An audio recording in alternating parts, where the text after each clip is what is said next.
please ask. Good. So everybody, thank you so much for taking the time today. My name is Carlos Siqueira. I'm the group leader for Tampa Bay developers. With me today, I have Jason Smith, also co-leader of Tampa Developers User Group. And I'm so excited to have Meighan here as our speaker. She has a lot of experience. She's a Salesforce MVP. So Meighan, please introduce yourself and take it away. Hey everybody, how's it going? So I'm Meighan Brodkey. I'm a technical architect. I'm also a Salesforce MVP, Salesforce strategy leader, Women Tech User Group leader, Dreamforce speaker, and then there's my pride and joy, my baby, OhanaSlack, that I started back in 2017. And then Salesforce bought Slack, and I was like, oh my gosh, I can predict the future. It was great. So we've got almost 8,000 members in there right now. We're getting closer and closer to 10,000. And just this past year at Dreamforce, Brett Taylor upgraded us to a full version of Slack, so we're no longer free. We get to keep all of our messages. So exciting. Great job. That's a little bit about me. Good. For Jason, you want to say a little bit about yourself? Yeah, sure. Hi, my name is Jason Smith. I currently work for a company called Accounting Seed. I'm the director of engineering there. We are an ISV. We have a product out on the App Exchange that is a full suite of accounting, full accounting application written 100% in Salesforce, native. Salesforce, Apex, the whole bit. So I have been doing Salesforce development now for going on 10 years. Started out back in 2012, working with, actually 2011, working with Salesforce. And, other than that, just, happy to join up here and, kind of work here with Carlos. Thanks, Jason. So Meighan, take it away. Folks, I'm going to have to leave to Meighan because she is the person in charge today. And thanks again for joining us this evening or day, whatever time of the day is for you. Take it away, Meighan, please. Awesome. Yeah, I'm just opening up my deck here. So really quick, by the way, I just sent you a message. Now that I know that you work at Accounting Seed, I have so many questions for you. We're going to have to connect. No problem. No problem. All right. So to get started, general idea, I'm going to use the deck as a guide. I have so many demos I want to show, and we're going to go live demo because that's always the most safe type of demo you can possibly do. And so to get started, I want a little bit of background about Slack. What can Slack do? We're going to skip the planning first. We all know to plan. We'll talk about planning last, even though it's something we have to do first when we make our apps. We'll talk about applications, workflows, and building apps. So quick background story. Back when I first started OhanaSlack, we had a free version of Slack, which meant we were limited to only 10 applications. As a solo admin, when we started to grow, I needed a way to somehow maintain an ever-growing workspace and not an endless, ever-growing day. And so what I ended up doing was I decided, you know what? I'm going to learn to build me some Slack apps. And so I decided to take all of those apps that are out there for admins and to do administration of Slack and to build my very own one and only custom app that did every single thing under the sun so I could have 9 apps for the end users. Well, it was an ambitious start to try to put it all in at once. The first time I failed. The second time, I decided to break it into pieces and do it one at a time, starting with things like, first, I'm going to make a way for people to report spam. Then I'm going to do a way for people to say, hey, I need a new channel. Then I'll do something else. Much easier when you go piece by piece. I'm letting you know now, just like with Salesforce release, don't try to big bang at your first go. And so definitely a fun thing to get started with. And from that day, I fell in love with building Slack apps. My love of Salesforce now had a new soulmate, Slack. And so with doing so, and continuing to, manage a workspace, learning more and more about Slack in my free time, which is pretty much how I learned about Salesforce. 15 years ago, the community wasn't so big. So I had to learn a lot by myself and a lot just reading random stuff online and reading lots of message boards where people may or may not have ever given an answer. Maybe that answer is 10 years too off, but still it was something. And so similar way that I learned Slack. And then Slack started booming even more. And so as Slack started to grow into the Salesforce ecosystem, that's when even more so it's like, well, now we got some better resources. We got some easier ways to learn. Now that Salesforce has purchased Slack, you guys, oh my gosh, there's so much out there. And I can tell you, it's not just me that's out there playing with this stuff. Salesforce is playing with this stuff. All the consulting companies are starting to play with this stuff. And then, of course, all of us open source people are out there going, I'm going to build something and throw it up on the GitHub. Then we can all have this Slack thing to save the day for that one thing that was really broken in my day. You can use it with Flow. You can use it with anything. And now that it connects between Salesforce and Slack, the future is now. I say that with so many things, but it's so true. The future is totally now. And it's definitely going on with Slack and Salesforce. Also, one of the reasons why I am such a big fan of Slack, I've been working remote now for 11 years. Not until I found Slack and I worked at places that had Slack did I ever feel like I wasn't in a silo off in like no man's land. And so having Slack as an end user has been beneficial for me. Plus, there's that whole fact that, wow, unlike Salesforce, I got to come in as an end user and see just how awesome this is. Salesforce, I found the job on Craigslist and I was like, yeah, I'll take that job. I'm fresh out of college. Never got to be an end user, went straight into the back end. So definitely a bit of a backseat force use learning there. And then, all right, so to jump in. So many options. Just like with Salesforce, we've got a bunch of options on how we can enhance Slack. We can do an app install. The Slack market space is pretty much the app exchange. First of all, how many people here are using Slack? If anybody wants to jump off of mute or do a signal or anything. Anyone? Yeah, we use Slack at Accounting Seat. Okay. All right. So, awesome. There we go. Now we got some hands. Thank you guys. So I'm sure you guys have all integrated with probably the most common things you have to work with. One of my favorite things to do is to connect my calendar and my Lucidchart and my Google Drive and my email. I like my calendar because it does that automatic 1 minute before a meeting reminder that, hey, you got to get your butt to that meeting that your calendar reminded you about 15 minutes ago that you totally got in the zone and forgot about. And then I'm like, boom, meeting time. I love integrating with Zoom because I love doing just /Zoom and hopping into a meeting. And then pretty much anything that's out there, there's an app for it. GitHub. I have our Bitbucket was integrated. GitHub, Jira, just being able to track your tickets. I would be weary though of how much of the reminders you really want to follow on Jira. It can become a little overwhelming. Very similar to Salesforce too. Workflows.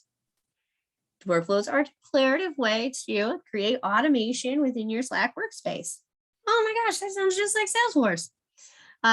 Now, mind you, workflows are not available for everybody. You can build an app and you can install an app in any type of org. You can only do workflows and paid orgs. Makes me think of that whole professional enterprise thing back in the day. All right, building apps. So building an app versus building a bot is like the exact same thing. The only difference is one is a personality and the others don't. And you get to decide what that personality is. So, I mean, you could technically give your app and a personality. And then is it an app? Is it a bot? I don't know. It's up to you.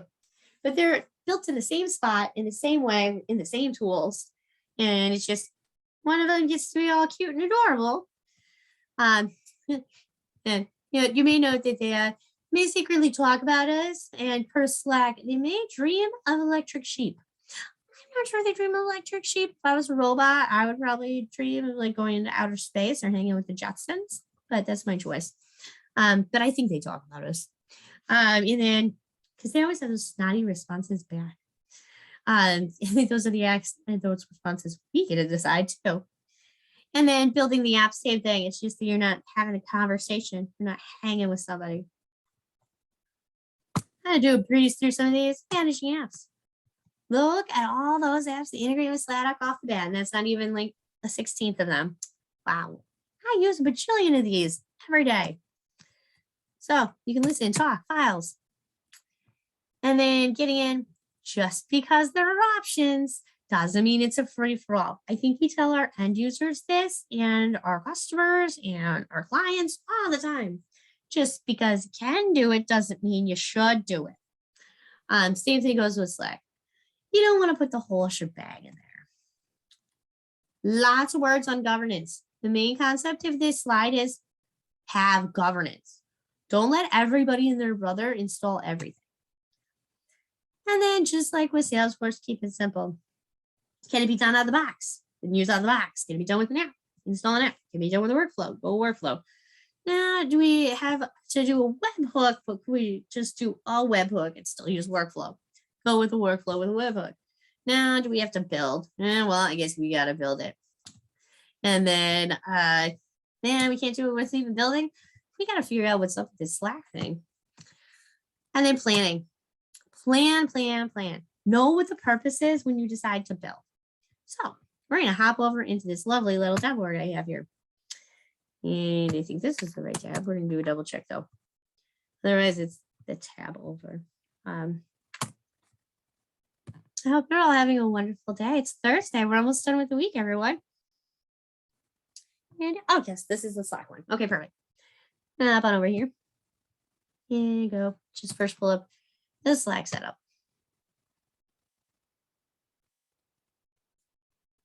I love that we got a new little icon too, and it seems to go so much faster this time. I know there's probably just me that thinks that sometimes the characters are mocking me, but sometimes I think they are with how long they take. All right. So your setup process in Salesforce. I do not recommend just doing everything straight up custom just because you can. Use the app. Install the app in Slack for Salesforce, and then in Salesforce, install the app for Slack. They're on the App Exchange and on the Marketplace. Even better, when you type in Salesforce for Slack in the Slack search, your very first search result gives you a link to both.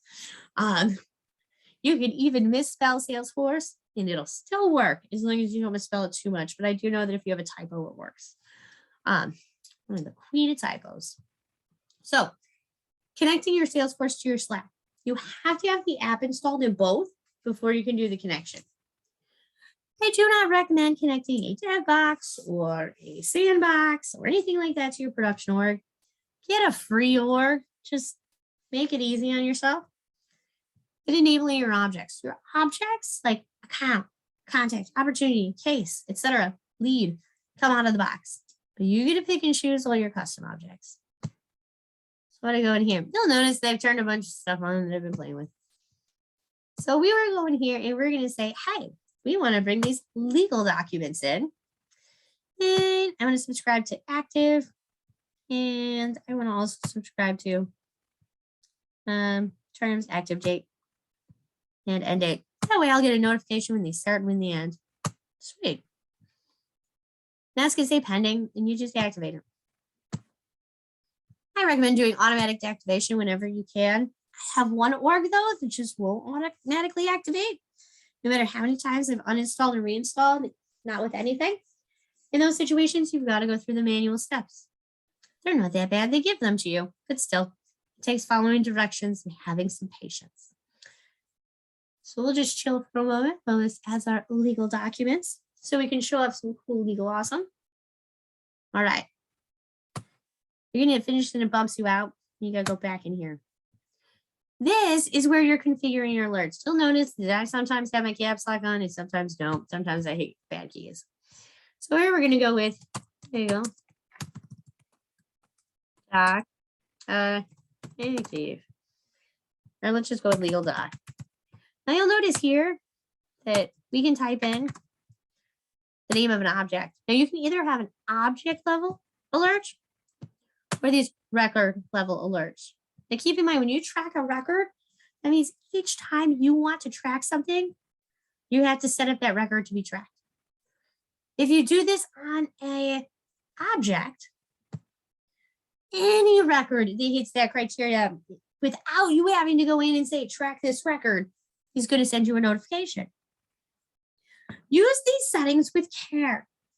Do not set yourself up to all of a sudden be tracking every single account every time an account gets edited or something ridiculous like that. And all of a sudden get yourself overwhelmed with notifications. It's going to make you so much less excited about all the cool stuff. We're going to leave these as object level. Do next. And we're actually going to do active. It's true. Equals true. And then so declarative, so amazing. Now we have this lovely new custom alert. That means we're going to get alerted for the channel we set up. And then you'll notice here, this is going to send you over to do all of your page layouts. Then it's going to make you do it on your lightning page layout or your messages onto the page layout. So this one is for the actions to either, hey, make us a channel, do this, do that. We already added all those. We're going to go down here though. Now this is where we do our configuration. So this part, I was just kind of like, about before. I was like, I don't really know why I need this. I'm building all my stuff in Flow. What do I need this for? Do I have to go back here? Now you'll notice there is actually some cool stuff you can do. You can edit post messages and send your messages back. It's the sending of the messages back that is helpful. Once upon a time, I was playing with Slack and I was wanting to add a record of all of our conversations that we were having in Slack against that record for a channel we created for that record in the org. Well, I ended up having to do a lot of extra work because I didn't bother to read these. Yeah. And so, yeah, pretty straightforward how you get going. And then questions so far before I start doing the live demo stuff, because I'm going to start getting super excited now. I'll take silence. It's a good thing. Okay. We're going to start with leads. As you notice, I have leads on here. All right. So you see my best friend here, Johnny Noodle, is in the leads area. Right. So my brother, one time he was like 4, and he was like, noodles, noodles, noodles. This is the way that he got angry. To this day, he's like 22 now, 21. I still make fun of him for it. And I call my people with names like Noodle just because it was that funny. So we had Johnny Noodle here, and we're gonna go. Which one did I just update this one? All right. And sorry, I had to make my last pass go away. Okay, and you'll notice here we have our Slack alerts, all of these show up when you do a bunch of custom stuff and random stuff. So what she's doing is 10 million things. Because we can go custom or out of the box, of course. The choice is yours. So let's go over into our buttons and actions.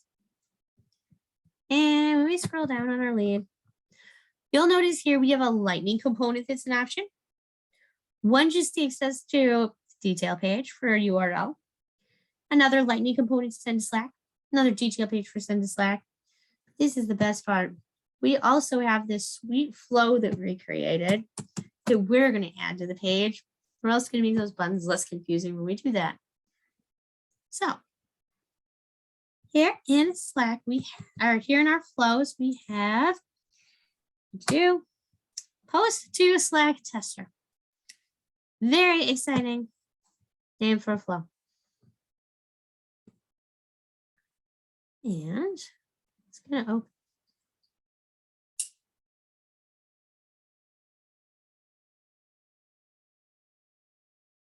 Okay. So here we have a screen flow that launches. You'll notice this post to Slack action.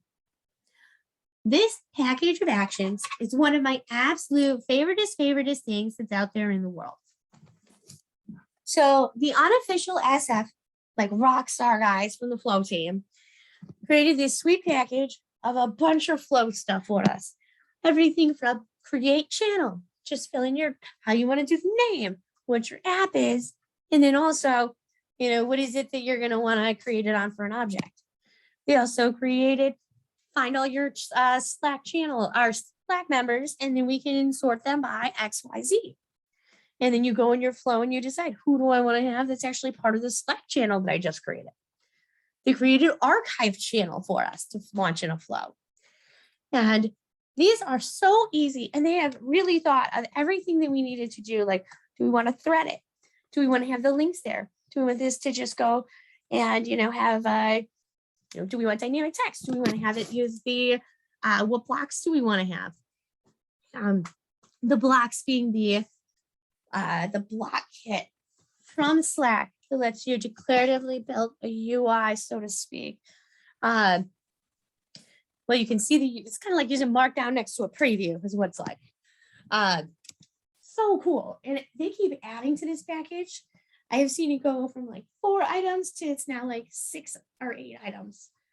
Highly recommend if you are looking at working in Salesforce with Slack, be it with actions or with code or with flow, that you take a look at this package first. I'm going to drop that link into the chat too, just because, yeah. We're going to this one. So, copy. And chat is here. Oh, wow. Now I'm going to chat this to Carlos, and maybe he will figure out how to chat every single person individually. Does it let me go to everyone? There we go. Everyone, boom. There's the package. Back to our tab. So yeah. And then in addition, of course, it comes with some of the, some of the example flows as well. Now, the great thing about these, in addition to the fact that they cover so many scenarios, is the fact that when we hop over into our, let me grab my Slack workspace just to open up my dev area because I can't remember the URL. I'm horrible. Gotcha. Meighan's test area.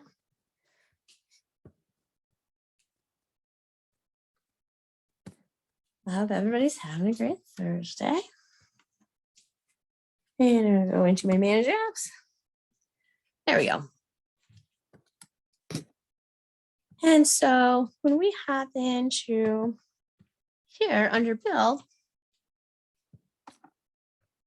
we need to go in and we get to do our create a new app. We're going to create it from scratch. We're going to go to our test org. We're going to call this leave. Super awesome flow.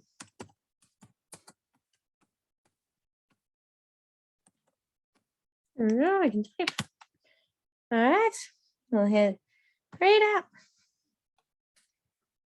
And then once you're in here, this is where on this page here, you grab your token. Mind you, you have to install your app into your workspace before you can get your token. It is one of the most things I ever had to do is to get the token to install, you have to install. Then for your other fill-ins, obviously you just fill those in across the board. Now the block kit, this is the other cool part. So they're just representing it there as a label. But for those of you that haven't used the block kit yet, we have here the building with block kit. And then I was actually hoping to go to the actual block kit. There you go, Blackhead Builder.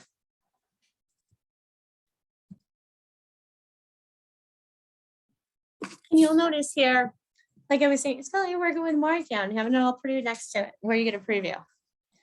And so as you go through, you can either go and say, hey, I want to add a plain text down at the bottom. You'll notice they added this plain text section. It also added that over here for me. You add your Salesforce information the same way. When we hop over into this flow, front tab, come on, Meighan. So you'll notice we have block kit sample text.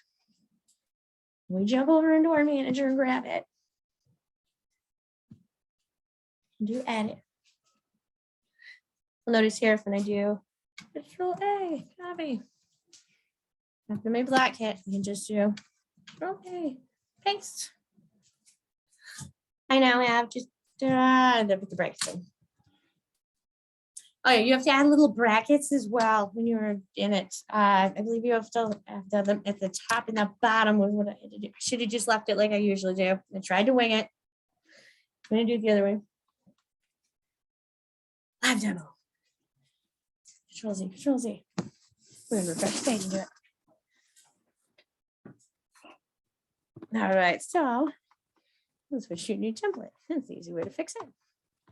All right, so you'll notice here goes blocks. This is where this section starts. This is what we want to go. You'll leave blocks at the top. That's what it is.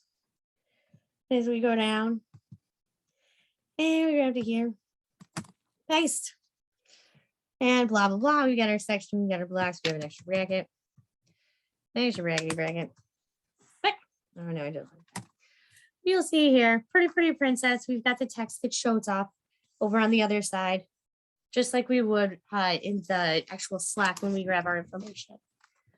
The difference is our actual actions are what are going to pull together and make it so it ends up being pretty and put in our fields and our merge fields for us. And questions so far? I know I'm running through a bunch of stuff really fast. I can probably slow down. I thought we were much further behind than we were. Okay. These are really quiet user group. Okay. So we jump over. We are going to grab our, where's my, and when there was a create channel. Channel, there it is.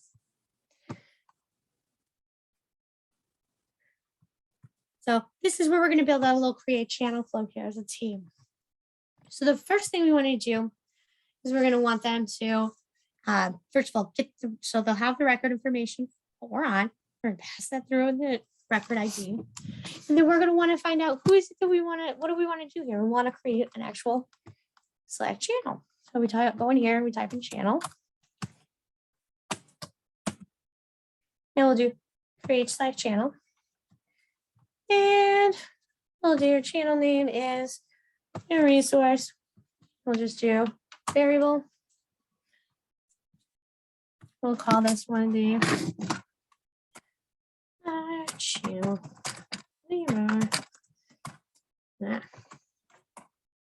That's enter. All right. This one to be okay. And then all this create Slack channel action. And then here you're going to decide is it private, public. Now their app ID, you're going to get off of your actual Slack app over here. And then when we jump back over into our flow, I'm going to close this extra tab. It's going to drive me nuts until I do. All right. Well, that's a fun noise that nobody likes to hear. I don't know. Oh, there we go. There we go. Haha. Okay. So then we'll go over here. Our token, that's the one we get after we do the install. And then we get to decide if it's public or private. And now we're just going to click done because you don't ever just want to create a channel. You also probably want to know who's in that channel. Now, I like to do these as a screen flow because I'm not a huge fan of just going with the variable for the name. I usually put the screen up and say, hey, do you want to select a public group to be in this Slack group? And then you can take a public group and then if you're using SSO or if you have an identifier that you want to use across, for example, if their email is the same because you're work people, you can then look those users up across the two systems, match them up and get them into there without anybody having to do either a whole group or user by user. I'm not a huge fan of spending my time sitting there trying to remember everyone in my department. That seems like a very tedious effort that I just not want to do. And so therefore, having that option of picking, is this to grab legal? Is this to grab finance? You want to grab everybody? Big win. For right now, we're just going to create the channel since we're doing a fun demo here. But we don't want to just, before we create our channel, we also want to check, does this channel already exist? So we'll do a action, do a get channel list.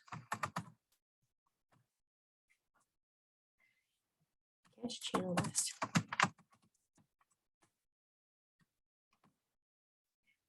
Now here I'm going to throw my decision to say, hey, do we already find this channel? Just like when you're working in Salesforce, check to see if it's there before you just build it. Nobody, even though you can archive Slack channels, that doesn't mean that you want to archive 10 million channels. So here we'll do, yes, channel exists. And we'll do here. Then we'll do output from channel list. Then we'll do name list. Then we'll do tags. Then we'll do let's do a new resource. We're going to pretend that most of ours have the variable of a, I don't know the ID. See, most of ours are named after the record ID. Sounds like a horrible naming convention, but okay. And this one will be no channel here. All right. So no channel here. That's fabulous. Just channel exists. We want to throw our stop in. Oh, the stop button went. There it is. All right. So now that we've got it, we can create our channel. And so I guess keeping in line, I probably should do the horrible practice of, oops, not what I wanted to do. Undo. Of adding the horrible record ID concept is the name of our channels because it just seems like a way legitimate way to track things. I know all my record IDs. Memorize everyone I see. Okay, so we go and create the channel. Now we need to go and get the users. Who should be in this channel? So here we're going to go to, let's get our Slack channel member list. We're going to do this and we're going to throw this into the, so this is where you can have some fun with this. So if you want to get everybody, throw in general. Whatever your ID is for general.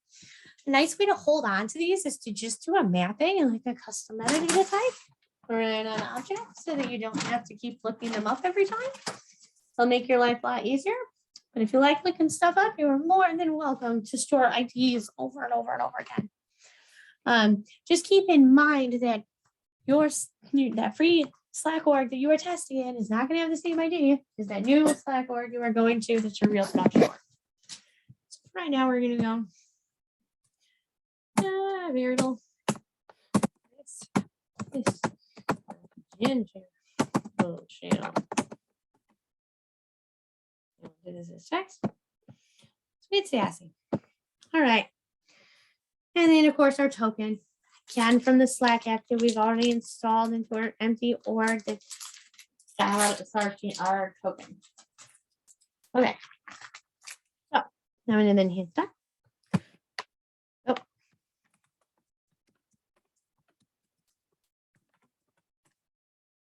Now is when I can go and say, hey, I want to filter these. And that's when our fun new flow actions come up. Things like get records, update records. Most importantly, come back. The filter collection. That's what I'm trying to get to is filter collection. You just was past collection filter. There we go. So much fun. I don't know if any of you have used that one yet, but I've been dying for something like that for so long. I have had people write so much Apex for me to do that. And this is just fantastic. It's about time it's out of the box. So we can filter our collection or we can just have those be our members. You can go in here. We can just do assign channel members.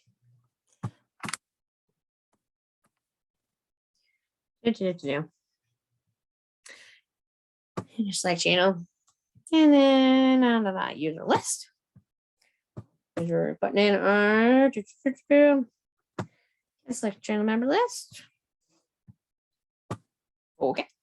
And then here we'll do the action is to, I forgot my action off the top of my head. We're gonna skip that one for a second. And then we're gonna throw them into our channel. That is the one that we just made, which is the outputs from Create Slack channel. We'll go channel info, ID, and it goes, and is list to channel, new channel. And then done. And voila. Now, some of the ways that I have found things like this to come in useful are for, first of all, collaboration. Nobody wants to sit there and chatter back and forth about redlining over and over and over and fill up all the space on an opportunity. This is a great way to just make a little Slack channel, name it after the op or the contract, have legal talk about it over there. Their messages will feed back into messages. They won't even bump all your tasks out of the way. And now you have all the information you need. Same thing with having like an account team or an opportunity team. Having a Slack channel that either has all the opportunities and accounts or per opportunity in account, depending on deal size. Nice way to keep everybody collaborating and together. And also to keep them all in the same spot they were in every day. This also puts Salesforce users where absolutely everybody else is in Slack. And you can bring anything over. You can do approvals on the Slack side that you create in Salesforce. You can create approvals in Slack that you send over to Salesforce to get approved. You name it, if you can do it with Salesforce automation, most likely you can do it in Slack.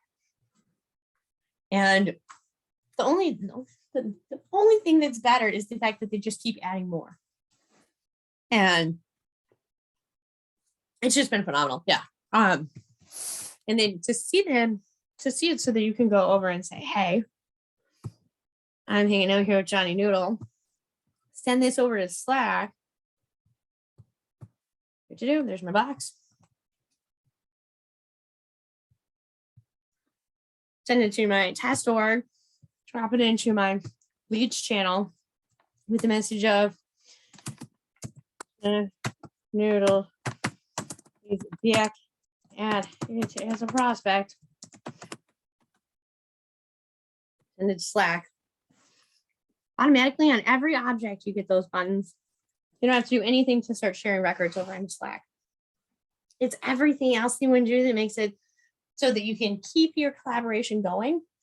And that option to go and feed those messages back is vital so you don't waste your time writing something custom you didn't have to. And it just makes it so easy to go back and forth and back and forth. I feel like I've been talking for like a while now. Anybody have anything? How are you all using Slack?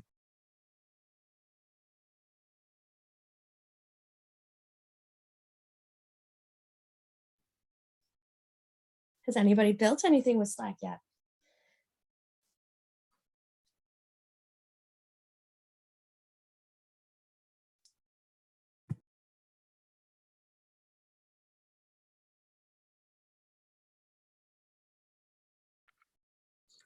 I'll chime in here. We use Slack, primarily just out of the box, but we do use some of the integrations from GitHub to post to Slack channels. Like, for example, whenever a GitHub action is completed, for example.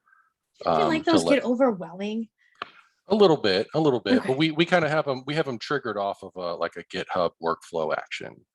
Right. Code's been checked in and executed unit tests or something like that. So, I tried using the Slack side to manage my pull requests for when people needed code review, but there were just so many notifications coming in that it started to get overwhelming.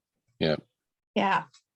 And so for me, it's about finding a happy balance. What is too much in Slack versus what is the right amount? Because I absolutely believe you can get pinged too much. And the last thing you want to do is just make it another place that's dreaded like email. Right. Benioff told us how many Dreamforces ago that email was dead. They still make us use it. But Benioff said it was done. Man, I keep hoping every day that maybe the work will just magically make Outlook disappear. Still there every day. But Slack I can handle until the pings get too much. But the nice thing is making those go to an individual channel. And then you can mute the channel. And it sounds horrible, but I hate when they go like in the team chat for like your project. And then all of a sudden everybody's got to hear them because nobody can mute the project channel. Yeah. But that's one of the tricks I learned was just not put it in the project with the project. Anyone else? Chelsea, what about you?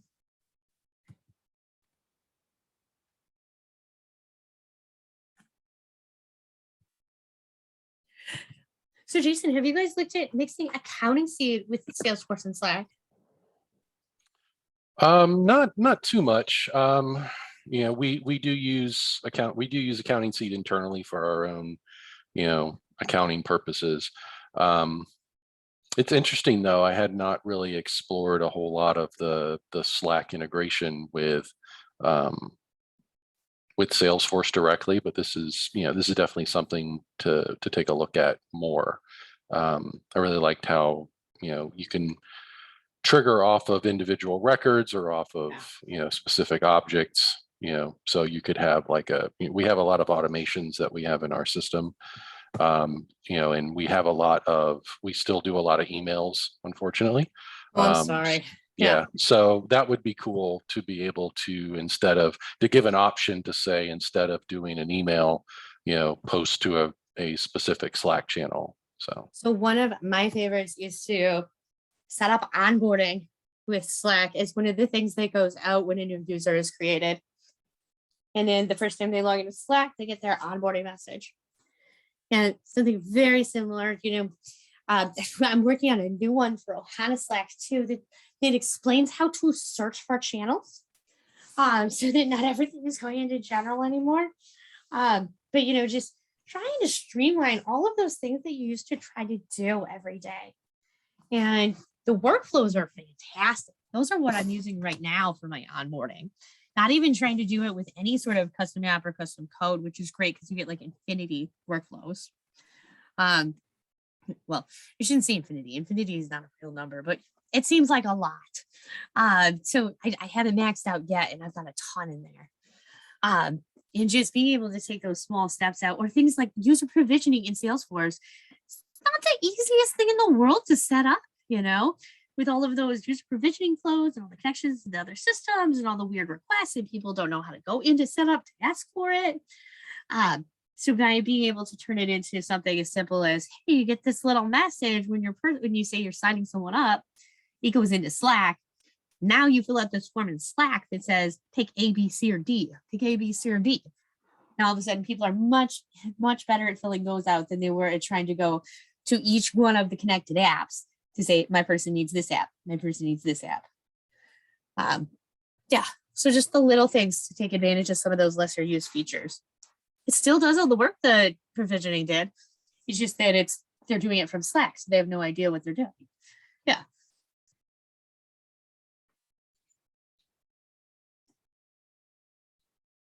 Anyone else? Oh, outbound message. We use outbound messages to Zapier to post messages to Slack when an app is closed one.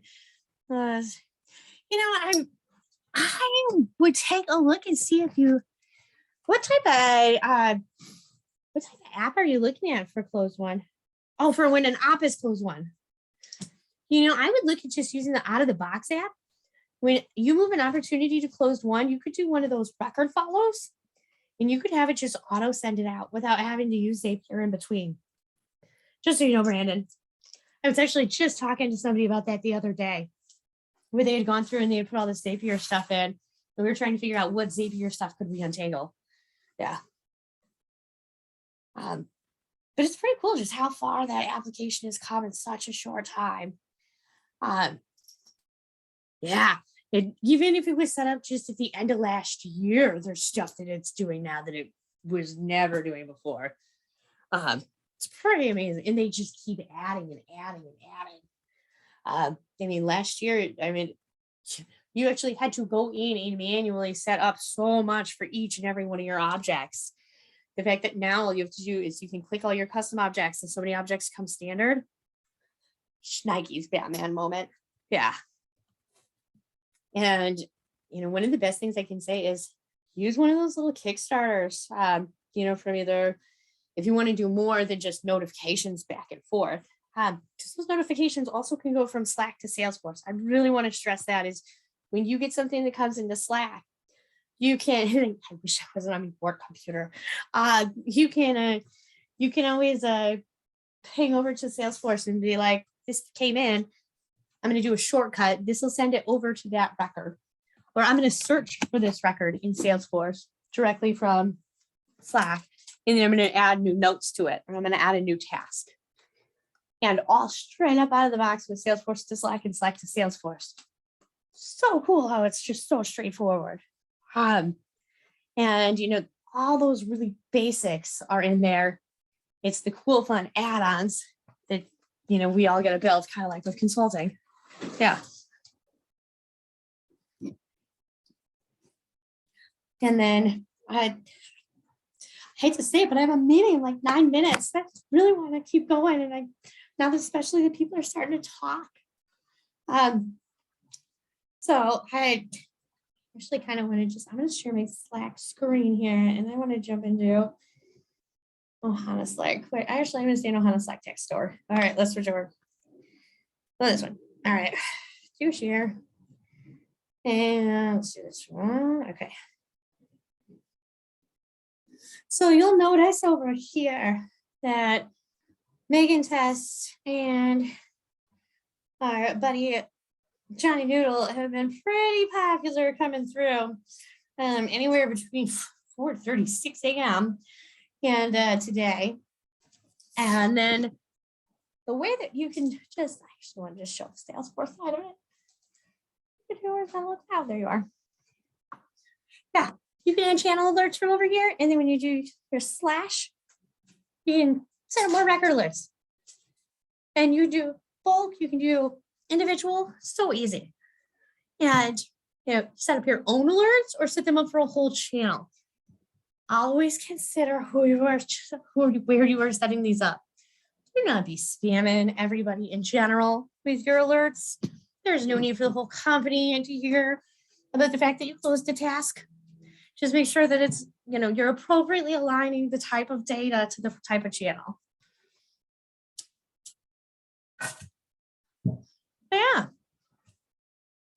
And then I'm going to share my deck out. So inside that deck that I have, I also have Slack getting started project templates, Slack scoping templates, permission templates, and permissions matrices for orgs and workspaces, as well as storyboarding for Slack apps for the different steps you have to go through.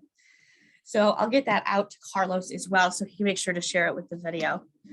But it covers pretty much every resource you need to go through your Slack projects. Fun tip, all of it is available via the Slack training when you get your admin and dev cert, as well as via the partner learning camp, if you do all of the Slack modules. So Slack really has a ton of template resources, which is something that, as don't get me wrong, Salesforce has tons and tons of resources, but actual templates to do everything isn't something I'm used to seeing. And Slack has pretty much templatized their entire project process so that you can reuse those same templates in every project. And that same style whenever you do your implementations. You don't have to manipulate them very much. You do have to do changes, of course, they're not perfect, but they cover a lot of your bases And those conversations with your clients and with your teams are really going to decide what is it that you have to expand versus trying to sit there and go, now I know every time I have to add this, this, and this. They're a really good base. I got a link to a folder where I have all the Word document copies, and I've got examples inside the deck. So I'll get that out as well. Anything else before we wrap up? I can stop the recording too if that makes it better.